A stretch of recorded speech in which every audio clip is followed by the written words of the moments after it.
Welcome, everybody, and thank you all for being here.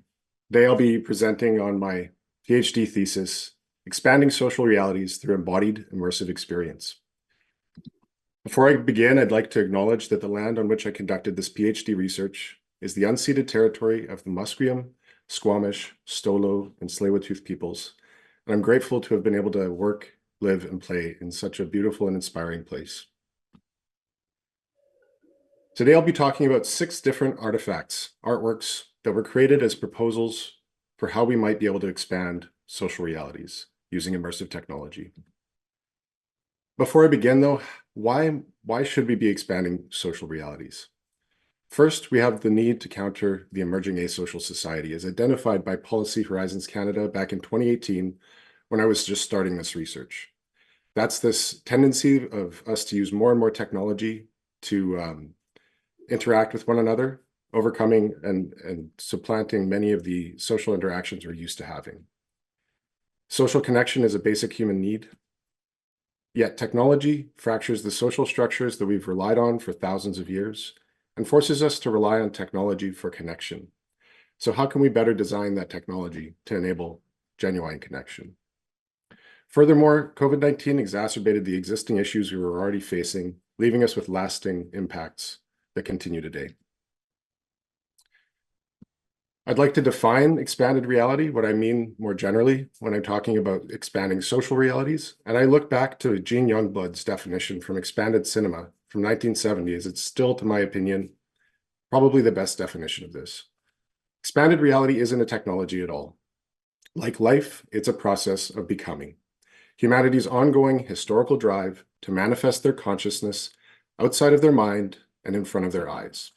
I think this recognizes how immersive technology is only the latest form of technology that seeks to expand reality in many different ways, building on a long history. However, reality is messy, and so too is expanding it. Expanded reality is situated in the characteristics of the media that we use, the technological constraints, our social norms, worldviews, and so much more. This, from my research, has demonstrated that this produces an inherent multiplicity in immersive technology, as every individual's experience is unique. Now, typically, we often try to simplify, and I mean this both in the context of the design and the research aspects. We try to create designs that have specific outcomes, and we try to do research that reduces this complexity to simple medians and means. How instead, though, can we embrace that multiplicity? That's what I try to ask as I pursue my research here. Fortunately, arts-based practices lend themselves to multiplicity. But how can art expand social realities? Well, I rely on 3 different approaches. First is relational aesthetics, which takes human relations as its subject matter, and much of my art follows this aesthetic approach, focusing on the relationships themselves. More than that, interactive art can attune us to hidden potentials by amplifying certain elements that we might not normally pay attention to. And third, the artworks that I create form what are called breaching experiments. These are designed to disrupt habits and provoke new practices, inspiring reflection upon the potential of the technology that we're working with and exhibiting. In addition, research creation balances pragmatism with a healthy dose of impracticality. Making art is never a straight line from A to B, yet artistic practice can be the most efficient solution. It does this, in fact, by avoiding problem-oriented thinking. Rather than trying to identify a problem and immediately solve that problem, it allows us to go out and explore ideas we didn't even know we had, or ideas we didn't even expect, and to explore problems we didn't even know we had. Nonetheless, my approach has to be somewhat practical, and in order to do so, I follow this holistic practice-based approach, which allows me to communicate the results and explore ideas from 3 different perspectives. The first is the actual creation of the artifacts, the creative practice, which forms the first-person perspective, which is my own.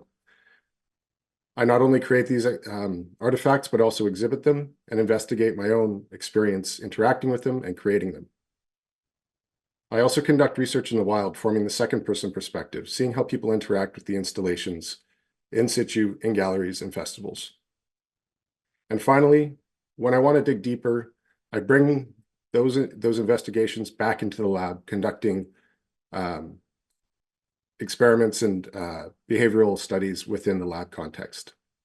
Altogether, this allows this research to disseminate in many different directions, from academic to artistic to the public in general. Through that process, I've produced this thesis, which I'll be talking about today. We've already covered the first few chapters very quickly, focusing on the context, the theory, and the methods. Next, we'll be getting into the interleaved artworks and investigations following the same pattern as the thesis, which aims to bring the artworks to the fore.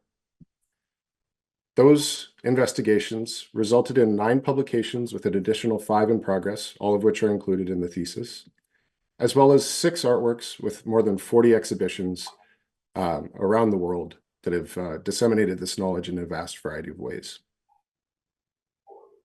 Before I start talking about the artworks themselves and oscillating back and forth between artifact and observation, I'd like to acknowledge that throughout this practice, I've put artwork and exhibition first. I think this produces high quality outcomes that are more holistic in their creative endeavor. And this results in research that is more robust and rich. Yet the observations I'll be talking about today offer only a partial perspective. They don't tell the whole story, and there's a lot more going on in these exhibitions than what we were able to research in the wild or in the lab. The first experience I'll be talking about today is GEL, which I created in collaboration with Katerina Stepanova and others. And this system aims to connect people through breathing, specifically breathing synchronization. In GEL, one person interacts using a headset, the other through a projection, and you see your breathing represented through a jellyfish. The breathing is detected by a sensor worn on the diaphragm, and by breathing in sync, you can grow a coral together.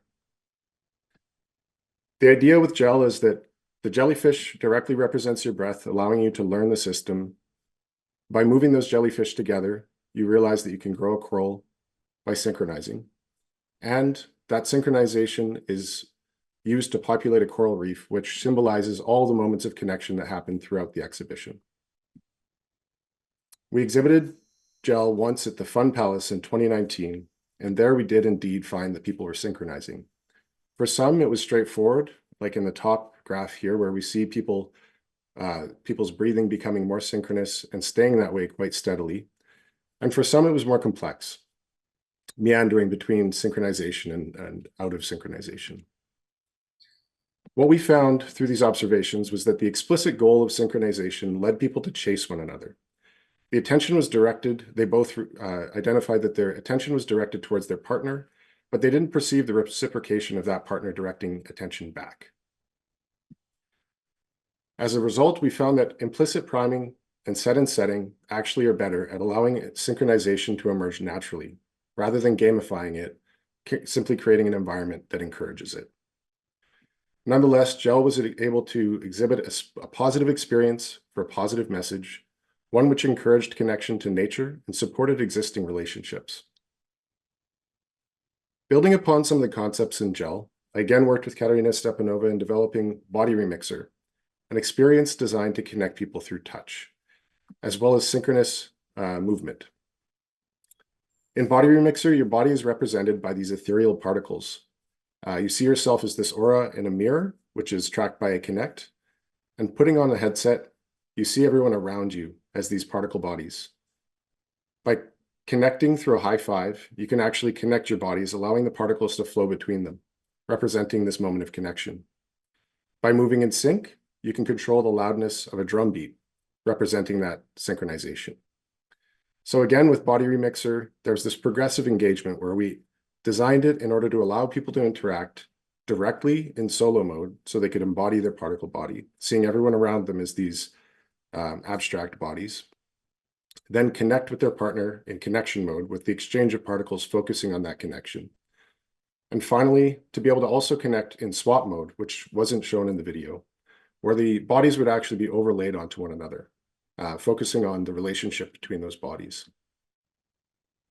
Body Remixer was exhibited 7 times, several of them online due to the COVID-19 pandemic.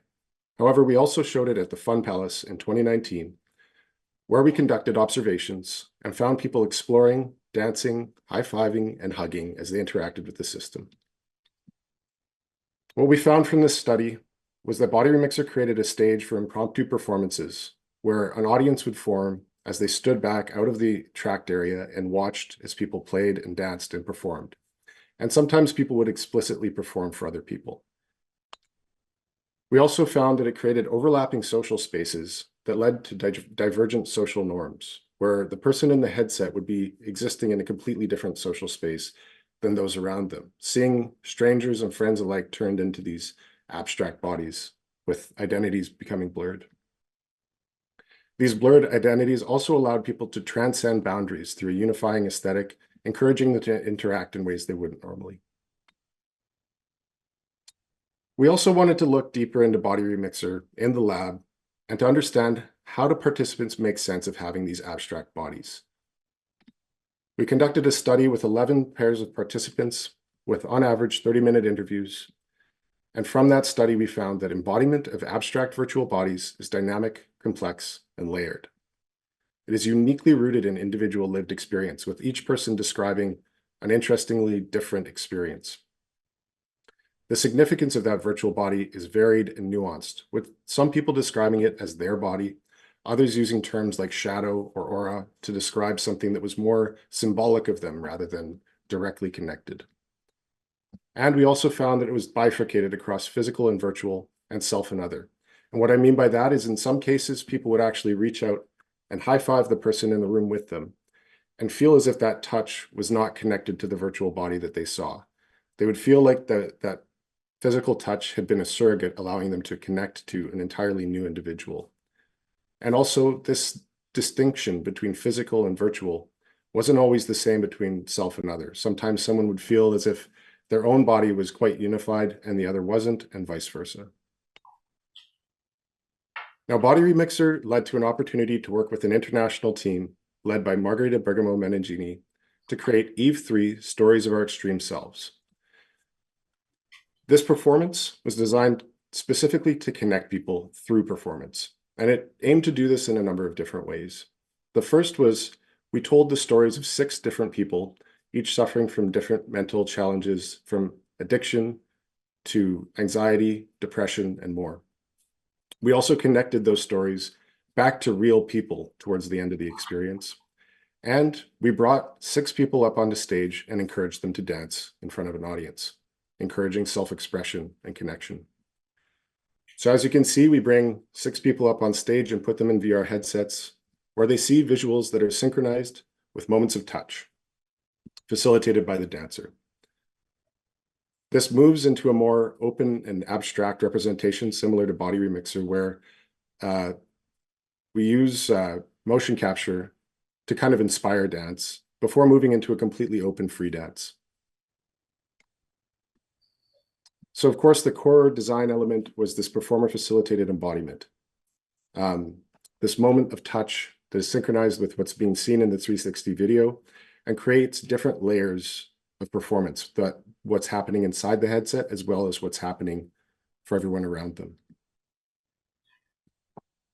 The experience also moved from careful choreography to improvised performance to encourage people to learn to feel free to move and express themselves in front of an audience, beginning with embodied 360 video using a considerable amount of touch, moving towards CG motion capture that would instead inspire movement rather than directing it, and eventually moving towards a free dance moment where people could dance freely, seeing the reality around them transformed through the visuals of a pass-through camera. In all, this created a beautiful performance that allowed people to connect to the characters as well as real people who they met during the performance. And it led to a different outcome every single time with the improvisational ending. It's been performed over 12 times across Europe and hopefully will be performed soon in Canada. During these performances, we noticed something really interesting, and that was that people were trying to reach out and lunge to catch a diary that was thrown to them. It was thrown at their feet and just within grasp. Now, of course, in normal 360 video, we'd probably not expect this, but with all the performer-facilitated touch, we wanted to see if that was indeed what was encouraging them to reach out and grab the diary. So we compared a performer-facilitated touch to the diary alone to no touch at all in a festival and lab condition. And we found that performer-facilitated touch increased behavioral indicators of presence, as shown on the right, as well as social presence and embodiment. And as you can see on the right, there's sort of an incremental increase from each, from no touch to diary to full touch. But the full picture is more complex when we look at the festival setting and the lab setting separately. The festival setting, compared to the lab setting, increased behavioral indicators of presence, social presence and connection, and valence and arousal. And this also resulted in a divergence that you can see in the right-hand side, where the festival, in the festival setting, it seemed like the diary-only condition actually interfered because of the mismatch between the single moment of touch with the diary and the many other moments of touch with the performers around them. On the other hand, in the lab setting, this still led to an incremental improvement, where most people in the no-cut touch condition would simply sit still, and the diary actually encouraged them to interact and follow along. So as we found from this, touch does increase presence and embodiment. However, research in the wild as well as lab-based research are both vital to understanding. As we found in the festival setting, something different than what we found in the lab. Yet the lab may have helped us to get unpack something that we couldn't have found at the festival. What we think might have been happening was simply the willing suspension of disbelief of the participants in the festival setting was rooted in the context of the festival and their demographics, as they mostly, or many more of them, were dancers or had some kind of movement background, practice background. While I was creating Eve, I stumbled across Star Stuff, which has become, since then, my most successful artwork to date. In Star Stuff, you're connected as galaxies, seeing other people telepresently, represented as constellations as you play with the stars. Now, this began from, as I say, while I was working on Eve 3, from a flicker of inspiration, as I was designing different prototypes and concepts for Eve 3. Now, of course, we picked one of those prototypes and it became the body that you saw earlier. However, another one that really didn't fit Eve 3 and was like, from the moment I saw it, was an obvious rejection, kind of reminded me of constellations. Here I was just drawing triangles onto the body and I had no intention of creating constellations, but that moment, that spark ignited an idea. I asked, what would it be like to be a galaxy? What would it be like to meet one? And with that, I created Star Stuff. Star Stuff, in Star Stuff, you see yourself represented as constellations, and you can play with the stars. Stars orbit your body, and you can interact with them as if they're a fluid. Another person joins the experience. They could be anywhere in the world. It's simply whoever happened to put on the headset while you were in the experience yourself. Each of those stars is actually evolving, growing old, with red giants turning to blue, or blue giants turning to red supergiants before becoming supernova. And you can create these ethereal sculptures in space with a stranger. As I said, it's become my most successful piece so far, with many exhibitions all around the world at festivals, as well as here in Vancouver at the H.R. MacMillan Space Center, where it's been shown for over a year, and we're currently discussing long-term plans to keep it there. It's also been integrated into a meditation application called Home VR's Mindful Escapes, and many more. Throughout all the exhibitions of Star Stuff, I really got a firsthand chance to see just what I meant and what the multiplicity of immersive technology really meant. I saw people dancing, hugging, and simply standing and watching as the stars floated by. It seemed like for every different person and every different pair of people, a different thing happened. And building on that, I've exhibited it, as I said, for the last year at the H.R. MacMillan Space Center, where it has inspired over 100,000 children and adults alike to learn about the cosmos through their bodies. In creating Star Stuff, I learned a lot about the creative process that we need to embrace in order to expand social realities. The first is we need to have space for exploration. I wouldn't have been able to dive into this spark, this curiosity that came up while creating Eve 3, had I not had the right context that had created the opportunity to have that exploration. The second is to let intuition guide you. With Star Stuff, I really let go and wasn't aiming to make anything in particular beyond following this kind of open question of what would it be like to be a galaxy, letting the inspiration of the aesthetics that already were there in front of me inspire the next steps in the creative process. Had I been trying to design an educational exhibition or a meditation app, there's no way I think I would have ended up where I did. And third, listen to your inner child. That is I think the key element that led this to resonating with so many people. The fact that I focused on what younger me would have wanted to interact with and play with and learn about the stars with.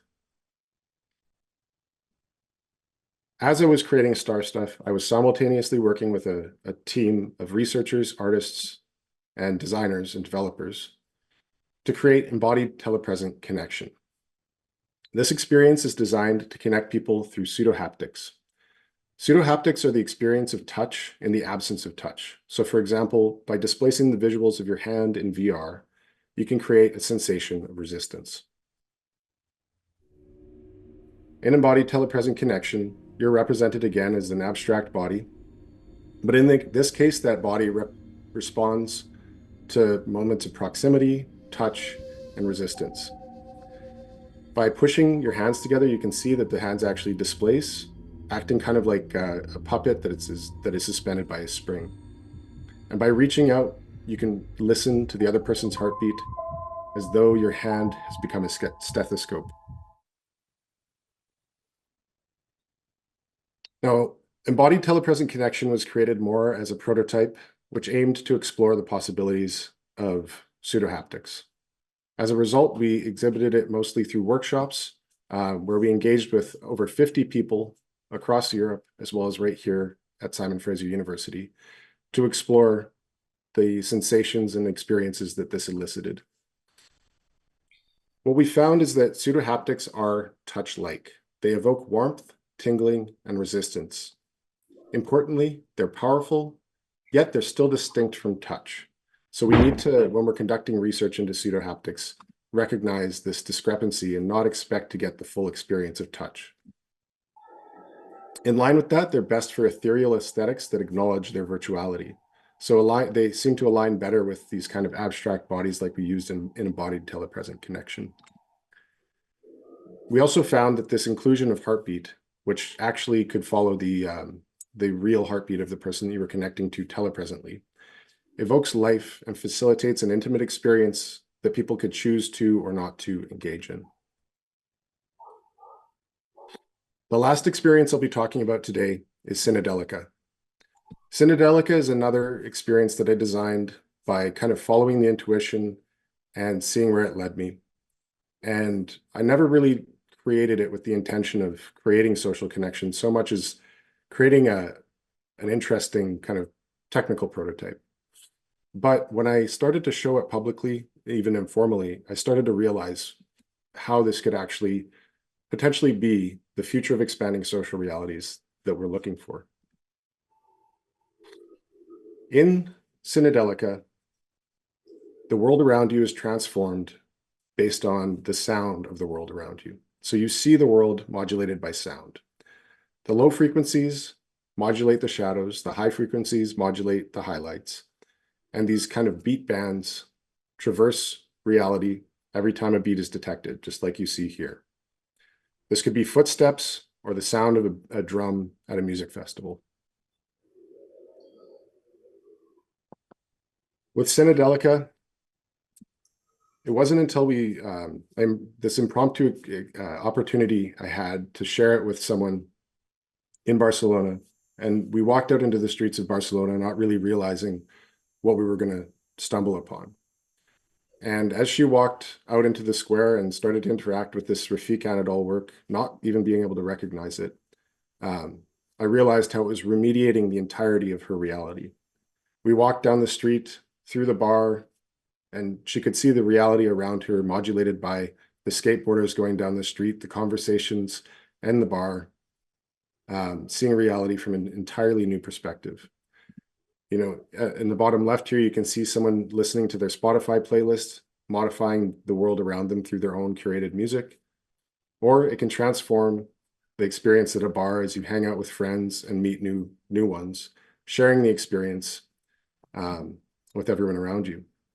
And that was really what struck me with Synedelica, was that it wasn't so much about going into a virtual reality experience and connecting with an avatar or something like that, but it had become about an experience that you could share in while you're both in the headset, or that you could pass around. As I saw it passed around at a music festival that I impromptu took it to while in Barcelona. And that inspired me to share it through a series of exhibitions, both in gallery and festival settings. And at a music festival in 2023, I worked with a pair of floor artists who also wore costumes that were designed specifically to respond to the aesthetics of Synedelica. So rather than modulate the code or the virtual experience, we were actually designing this experience by changing the physical world around people. They would take that experience around the music festival and allow people to put on the headset and experience the music they were listening to through sight and sound together, performing in front of them, as you can see in the bottom right. What Synedelica is to me is it represents an immersive future that is rooted in our physical reality, one that puts connection first. It connects people to other humans, to nature, and even to themselves as they realize the beauty of the world around them. So through all these examples, I think I've shown that social realities can be expanded through a wide variety of different means, from movement to interaction, self-expression, synesthesia, and so much more. But in particular, I think there's 4 key themes that my art demonstrates that are useful tools for expanding social realities. The first is this concept of abstract embodiment. By using that, we can overcome superficial appearances and evoke a common aesthetic in order to connect people. The second is an explicit focus on social connection and self-expression. This is something that's sorely lacking even in co-present social installations like we've seen here in Vancouver. We can connect people through synchronization, altering social norms, and creating performative spaces. Third, we need to remember touch. Touch is often missing in most virtual reality experiences, but by including a vital sense with the rich complexity of social tactility, we can expand social realities, rooting our expectations of touch, not in haptic motors, but in the actual rich experience of human touch. And finally, creating open-ended experiences, ones that aim to guide immersants in constructing their own stories rather than telling them a predefined one. As we move towards expanding social realities, I think we can look to some of the key trends in my own practice to inform those opportunities that we have. The first is that there was a development in the richness of my work. There's a move from creating technically complex and conceptually simple experiences that required many different sensors to accomplish a single outcome, towards technically simple and conceptually complex experiences that can be carried around in a backpack and yet unfold a wide variety of different outcomes.